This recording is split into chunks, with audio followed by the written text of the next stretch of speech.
Most stories do not start with a journalist. They start with people. Noticing when a river runs dry, asking why a school is changing, discovering something new next door. Curiosity is human. Your right to keep asking questions is at the heart of NPR's mission, and we are not going anywhere.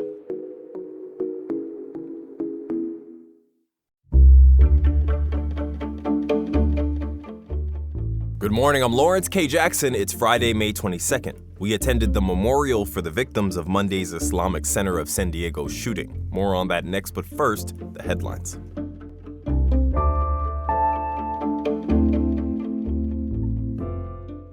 County supervisors recently voted in favor of spending nearly $2 million on a project to build supportive housing for former foster youth. The project will be in Vista and is slated to include 35 housing units.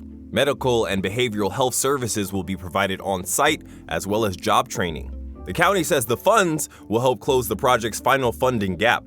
Vista pitched in $2.2 million to also help fund the project. The rest of the project will be paid for with money from the state and philanthropic contributions.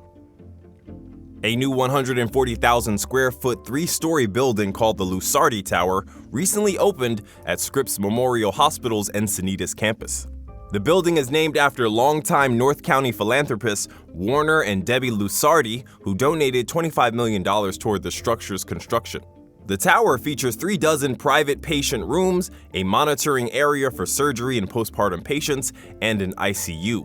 The tower's second phase is currently underway and is slated to be completed in October 2029. In response to a boost in tourism-related traffic, San Diego crews are increasing street sweeping in Mission Bay. Through September, additional sweeps will now take place every Wednesday.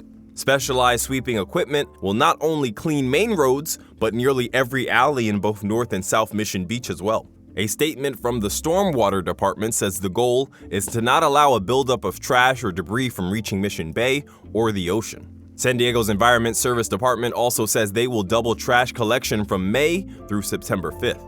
From KPBS, you're listening to San Diego News Now. Stay with me for more of the local news you need.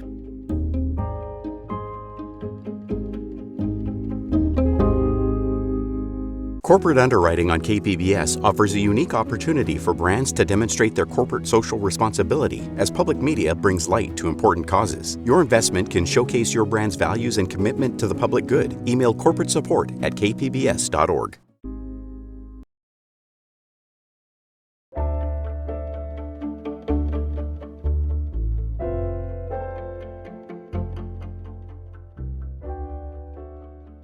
The 3 victims of Monday's shooting at the Islamic Center of San Diego were laid to rest yesterday. Reporter Andrew Dyer attended the memorial. Mansour Kazia, Nadir Awad, and Amin Abdullah are being remembered as heroes. Thousands showed up to a prayer memorial at the Mission Valley River Park. Hanif Mohebi is a longtime Islamic Center volunteer. He knew each of the victims and doesn't mince words about what exactly happened Monday. I want to be clear. This is a terrorist act. This is terrorism. I think we need to have the courage to say that. Seche Kwamuman isn't Muslim, but came to show support for the community. I want them to know that we would do our best to keep them safe and to keep fighting this disease called hatred and this disease called white supremacy that drives such hate crime. The brief prayer memorial was followed by a private burial service. Andrew Dyer, KPBS News. Governor Gavin Newsom's revised budget would cancel Medi-Cal coverage for thousands of refugees and asylum seekers in California. Health reporter Heidi DeMarco says the cuts include people who are survivors of domestic violence, trafficking, and other trauma. The governor's plan means roughly 200,000 immigrants would lose access to California's health insurance program for low-income individuals. No adults out of that group would be able to keep their Medi-Cal. If you're pregnant, you could receive your pregnancy-related services, and if you go to the emergency department, the hospital will get paid. Kiran Savage-Sangwan is with the California Pan-Ethnic Health Network. She says the changes could leave thousands of adult immigrants living in San Diego without consistent access to care. They would be ripped away from their doctors, from their therapists, from their medication. And in many cases, they would have nowhere to turn for access to healthcare, behavioral healthcare. We're talking about people who potentially are suffering from post-traumatic stress disorder. Savage Sangwon was in Sacramento this week with other advocates, urging lawmakers to reject the changes during final budget negotiations next month. California budget analysts say Medi-Cal costs to the state are rising because of cuts in last year's One Big Beautiful Bill. Heidi DeMarco, KPBS News.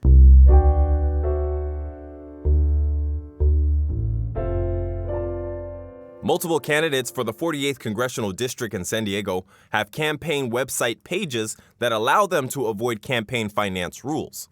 A KPBS review found pages on the campaign websites of Marnie Von Wilpert, Amar Kampa-Najjar, and Brandon Riker appear designed to provide outside spending groups with messaging and demographic targets.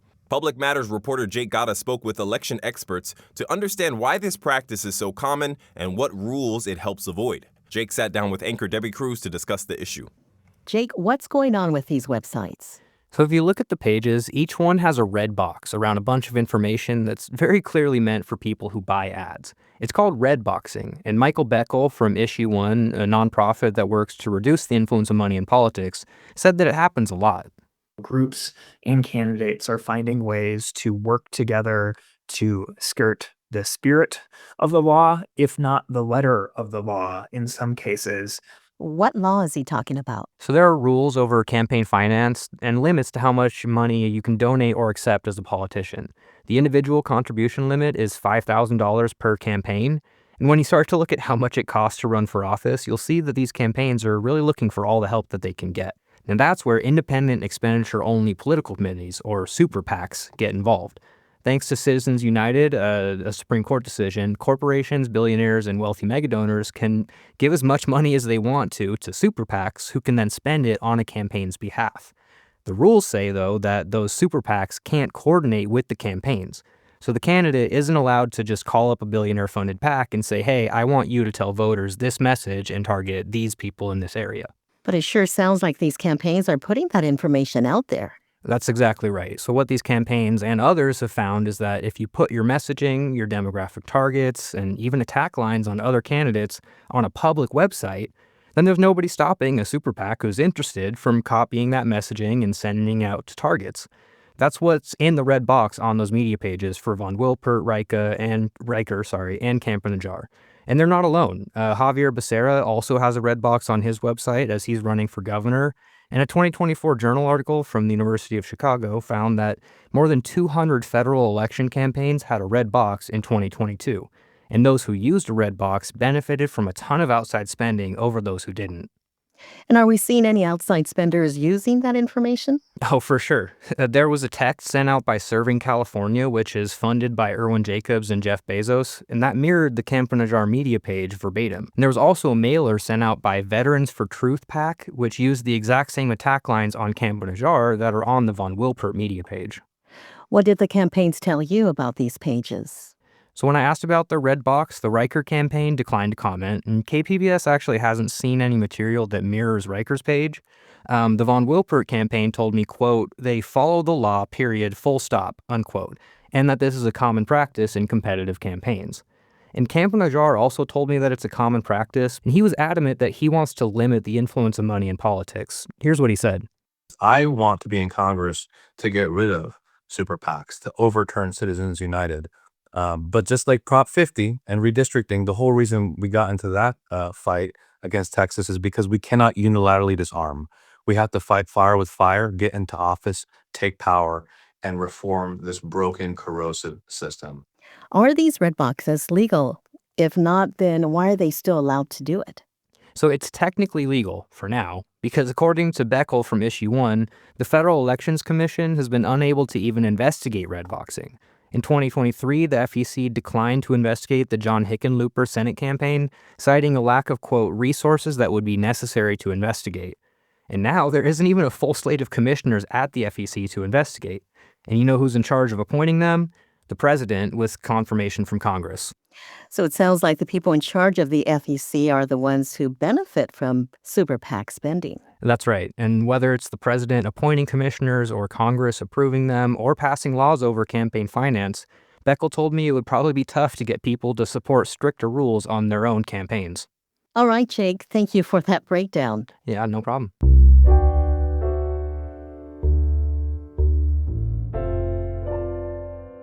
San Diego civil rights leader Harold Brown died this month. Reporter Katie Hyson says his legacy lives on. Dr. Harold Brown was a legend even before the civil rights movement, a basketball star at San Diego State University and president of the school's first Black fraternity. In 1961, he founded a local chapter of the Congress of Racial Equality. He led protests against giants like Bank of America and SDG&E, companies that wouldn't hire Black San Diegans. He was jailed, but he persisted. We sent our voices throughout the city of San Diego that we're going to continue to fight. Brown spoke with KPBS Midday Edition last year. We said, ain't nobody going to turn us around. We're going to keep on walking, keep on talking, walking down Freedom Lane. In 1966, he hosted a live call-in radio show. The News and Public Affairs Department of the Gordon Broadcasting Company presents Viewpoints. He discussed racial issues. Black people love freedom, every bit as much as white people love freedom. Wherever freedom is being denied, the cry will be, let freedom ring.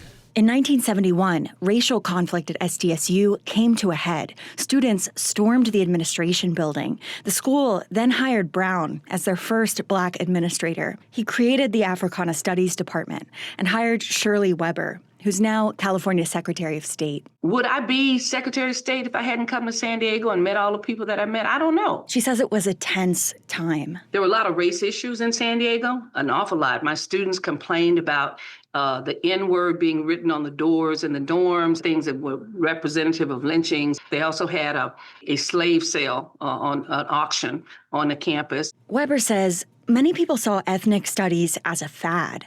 But Brown brought a business mindset to the department, and he taught the faculty how to navigate campus and local politics. We were as influential at San Diego State as we were in the politics of San Diego and the businesses of San Diego. Weber says when Brown attended SDSU, there were about 8 Black students. He revisited campus a couple years ago. A tear ran down Harold's face. He was just so excited over looking at what all of his sacrifice and work had come to be. 8 students had grown to more than 1,300.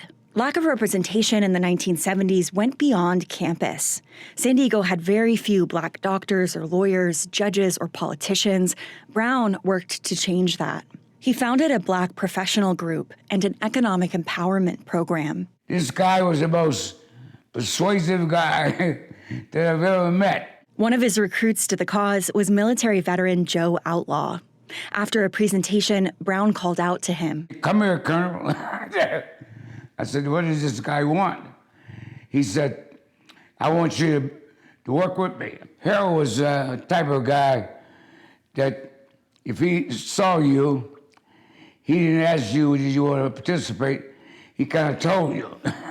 Brown had this way of drawing people into the mission of Black empowerment, including Bernard Johnson, who called Brown Mr. San Diego. He was in touch with not just the Black community, but the white community. They loved Dr. Brown. That was impressive to me, considering the civil rights was always somewhat of a segregated kind of thing. He says he and Brown worked to redevelop historically redlined southeastern San Diego. Hope was just something he believed that other people should believe in, but the audacity is what he believed in. And that audacity was like, I'm going to make this happen. We're going to do this. Even as Brown aged, he was determined to keep fighting. I'm just tired. He says, but tomorrow I'll be better because tomorrow I'll be ready to boogaloo. That was his favorite saying. We're going to boogaloo tomorrow. In recent years, many of the rights Brown fought for have been challenged. In late April, the Voting Rights Act was gutted. Weeks later, Brown died on his 92nd birthday. I answer the question all the time, Hal, why don't you stop? You've done enough now. You ought to just Just sit back and rest and relax. Brown again on Midday Edition last year. And I would tell him, I can't do that. I'm still fighting for all of the people who came before me. I came from humble beginnings. You know, I'm fighting for my mother, my family, my friends. If they can't fight, I can fight. And I'm going to continue to do that until the day I die. His friends say he kept that promise. Katie Hyson, KPBS News. Leaders of Balboa Park's museum say a settlement to end paid parking there is a victory. But reporter John Carroll says it comes after they suffered big financial losses. The city began charging to park in Balboa Park in early January, and almost immediately, the reaction from museums and cultural institutions in the park was negative. Over the months, museums say their attendance has gone down. San Diego Air and Space Museum president and CEO Jim Kidrick says museum leaders were never consulted by the city, and he says that was a big mistake. I've got to balance a budget. And so evidently, my budget doesn't mean anything anymore. And same with all the institutions that are here. And that's what they're saying. The city has given itself until the end of this year to end the paid parking program. Executive Director of the Balboa Park Cultural Partnership, Peter Comiskey, says he's relieved there's finally a light at the end of the tunnel that is paid parking in Balboa Park. John Carroll, KPBS News. This week, KPBS is bringing you stories about San Diegans who say the climate crisis spurred them into action. A Mountain View couple has been cleaning their neighborhood for years. Environment reporter Tammy Murga says they're motivated to pick up trash around a local school to protect the youngest members of their community. People think we work for the city. Yeah. That's like their first thought. And they'll exactly. come up and ask us, like, who do you guys work for? Yeah, we like, typically say, like, we're your neighbors or we work for you guys. We're picking up, like I said, beer bottles and cigarette butts. And these kids walk home and there's just this type of trash. That's why I want to do this, because I don't want these kids seeing this stuff. Oh, I love it. I love it. Thank you. The neighborhood has been like it for years. I wondered. But what it says on the stairwell is pretty cool. You just can't see it that well. Okay. And it says, like, change starts here. It's like a divine moment, right? You get here and you're like, this was me. I'm the one starting the change. Is it that feeling that we're doing the right thing? And that if there was just a few more people that were spending 1 hour of their day doing the same thing, how impactful could we be? So full now. Yeah, we should probably get going. The city says its waste crews prioritize illegal dumping of larger items, but they are working to expand a new program working with community groups who organize litter cleanups. As we do for you each and every Friday, here are some weekend event ideas for you and yours.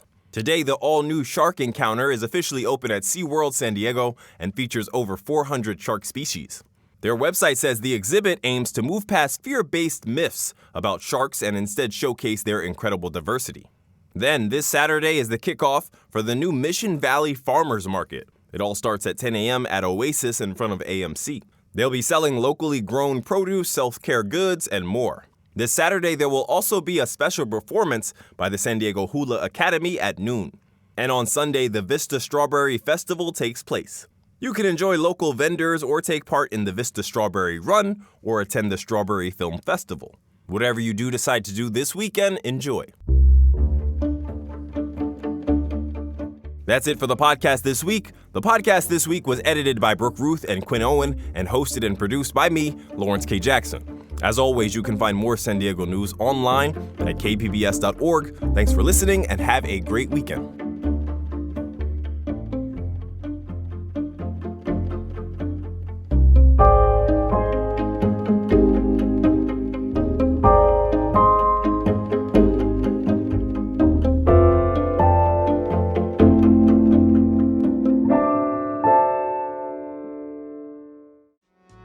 San Diego County is known for being one of America's most expensive regions. KPBS's new series, Price of San Diego, explores the real cost of living, from rising grocery prices to car insurance premiums. Follow our series at kpbs.org/Price of San Diego.